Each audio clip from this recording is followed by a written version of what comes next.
Today we're going to finish our cave paintings. Last week we learned about these paintings of Lascaux Cave in Lascaux, France, and they are 17,000 years old. And we painted our own little animal figures, but now we're going to add details so they show up better. So notice that we're going to have some outlining, we're going to add some patterns and textures, we're going to add some little eyes, some mouths, and we're going to just maybe even add some texture on that paper to make it look like the stone walls of the cave. So remember, if you will look at the photos again and at the video of the different animals found in the cave, you'll notice that some of them have furry textures like this. They mostly have outlining so that you can easily see the shape of the animal.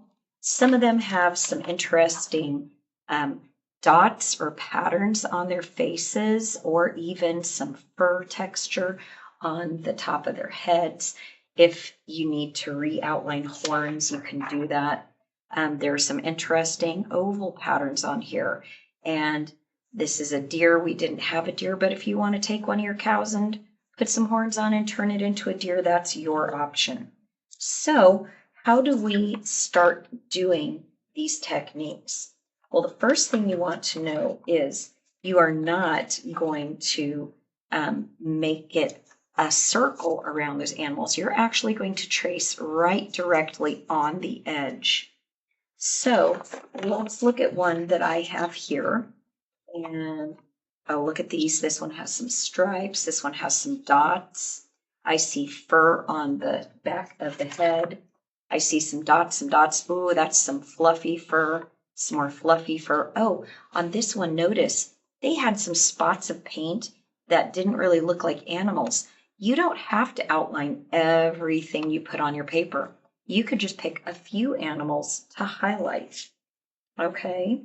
And if you have a small one, small ones can be just as beautiful and effective. This is a single animal, but look at how nicely it is done with that fur texture, the tail, the spots, the outlining, and then that veining on the rocks of the wall.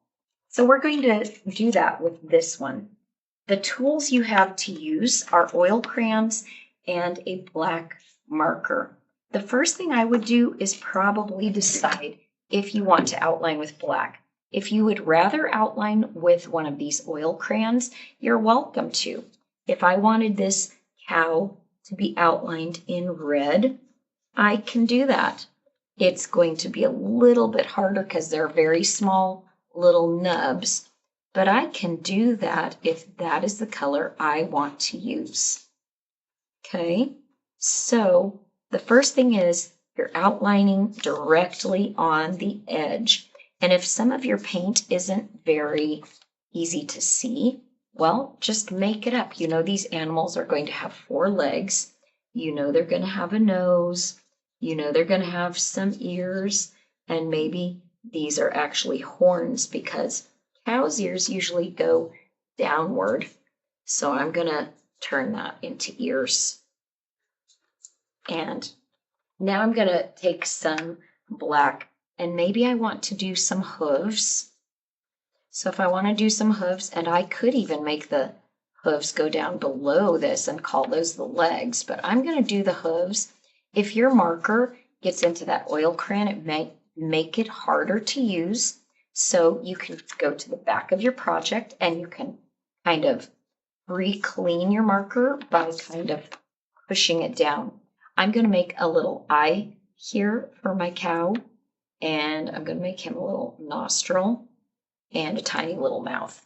Okay, so I think that cow is done. He naturally has some spots already, so I could highlight that using the color that I outlined with, or I could pick another color. It's my animal, so I get to choose how I decorate it. Okay? But I do like these little spots, and I do like incorporating that red. I'm going to go down to this one, and I'm going to show you that it is easier to outline this little cow with the black marker. That doesn't mean you can't use the oil crayon. It just means it's easier. And don't feel bad if your animal goes off the edge. That is also not a problem. And this cow, I'm going to make him have a little bit of fur coming up here between his horns. And I'm going to give him some little things. Let's talk now. I could decorate this guy more, but let's talk about this background. If you want to have that texture that makes it look like the cave wall, you don't want to do it too dark like this. That is way too dark. You want this oil crayon to lay down like it's sleeping, and then you are barely going to touch the paper. Watch me barely touch the paper. I am barely touching the paper. But do you see how it is skimming just a little bit of texture onto those raised surfaces? Look at the difference between barely touching and pushing too hard. So if you don't like what this looks like, you are not required to do that on this side. But if you do like it, go ahead and barely touch. And you're really looking for those edges that are kind of sticking up. And then you can decide which of those edges to highlight for some cracks in the wall of the cave. So I'm going to do this, and then look, I see this crack is really kind of standing out. So I'm going to highlight that crack and highlight this crack. And so you see that you can highlight a few of those cracks and make it a little more interesting. So have fun, and let's get these cave paintings finished.